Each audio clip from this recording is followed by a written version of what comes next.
Well, I was a campaigner for independence, and I felt very let down. And the reason for that was because I read Alex Salmon's white paper, and in page 10 it states... Come closer.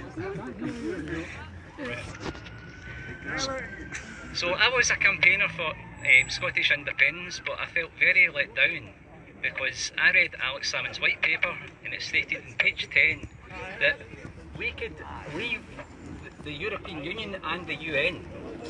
I campaigned also against the named person scheme, which had everything to do with the UN and the child's rights and the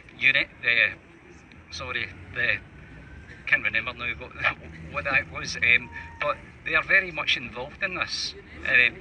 UNESCO, yes, yeah, and this goes along with like the transgender rights. It goes along with all this eugenic stuff.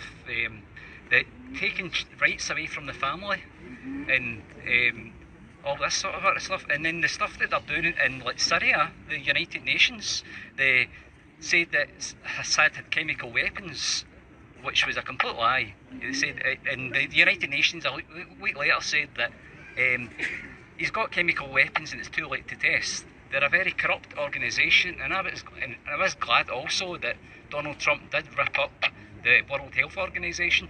He did rip it up. I was delighted over that. But now this is the only one supporting it, you know. Yeah, and also with these guys like Fauci and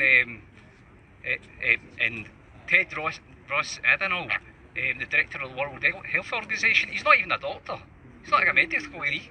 He killed 5.5 million people when he was the health minister in Ethiopia. I mean, that's ridiculous. And also, what's I'll say? Has anyone heard about the Common Law Court? Yeah, I signed up for that in the Common Law Court. I think it might be important in the times that we live in, like to take our rights back again. Yeah. What else have I got to say?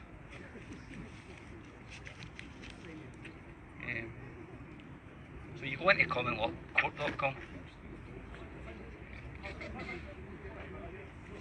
I also say, like, it might surprise a few people, but I actually go to church. I'm a member of church, and I'm quite surprised with the people in the church. I mean, they're lovely people, but they're just so... They told me to just follow the articles of faith and follow the government, but and they're saying you just just follow the government. But these laws were different back then. The laws that they were following the US Constitution. They were following, and so they weren't following the laws that the legislative laws they're making right now. So that's rubbish. So yeah, and so we have a First Amendment as well that a lot of people don't know about, because a lot of people were tortured for this First Amendment. We had freedom of William Penn. The people were tortured. The jury was tortured. So I think when people say you don't have a First Amendment right, you do. And that's all about the Declaration of Growth. You have that. You have all the rights. They're just telling you don't have any rights. Yeah, and that's all I like to say.